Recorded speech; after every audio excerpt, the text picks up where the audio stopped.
Welcome back to another series in the identity theft and the misuse and abuse of social media.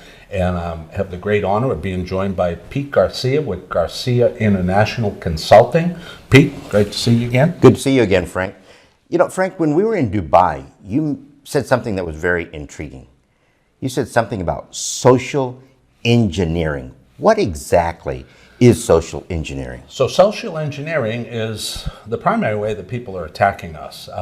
And to the audience, social engineering is the use of deception to manipulate individuals into divulging confidential and personal information that can be used against us.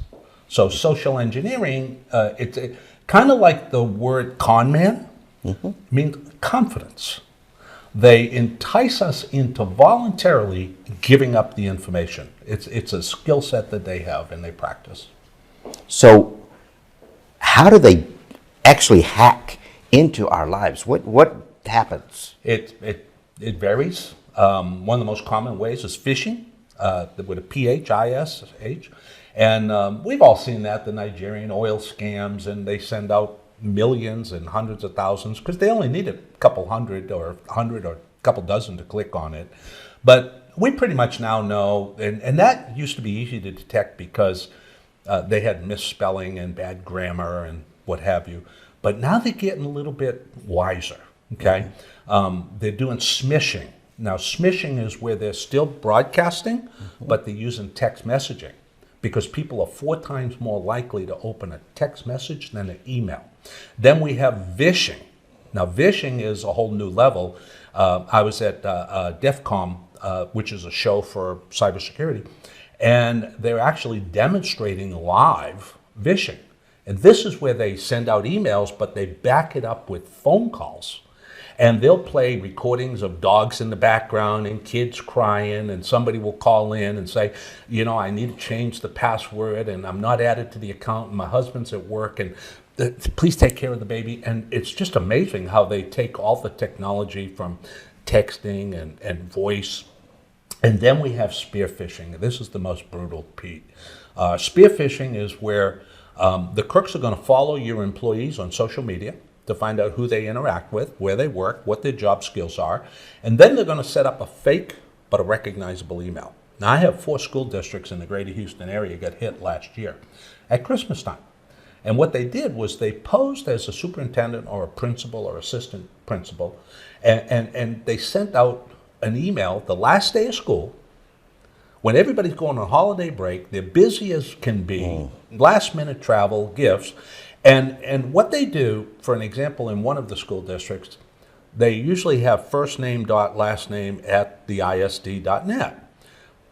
But what the crooks did was they changed it. So instead of first name dot last name, they put first initial last name.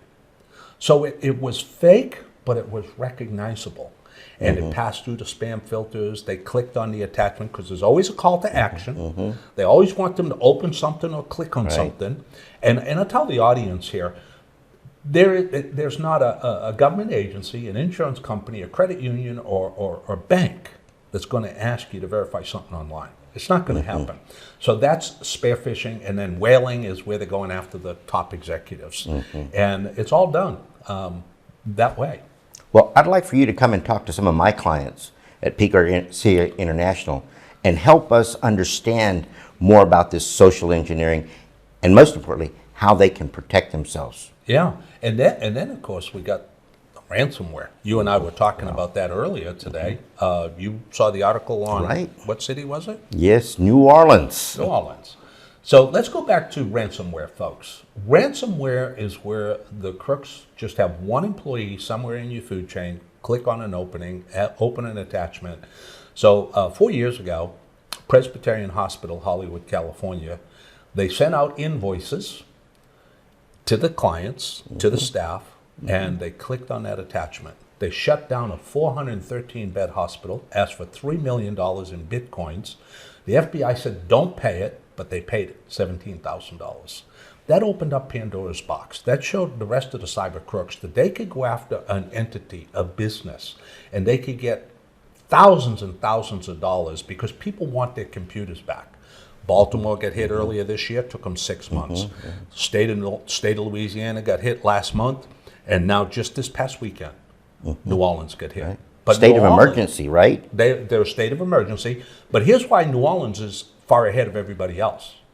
Because of all the natural catastrophes that New Orleans has had, with Hurricane Katrina and Rita, they know how to go back to paper and pencil.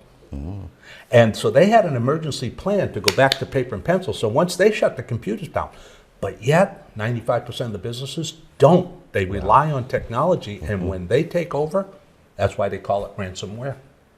Almost indefensible. Well, this is the future. Yes, sir. Yeah, it sure is. It's not going to stop anytime soon. I don't think so. It's not a matter of if, it's not a matter of when. It's a matter of how many times we're going to get hit as individuals and as business owners. So we just need to learn how to protect ourselves. Build a culture of security. Can you help us?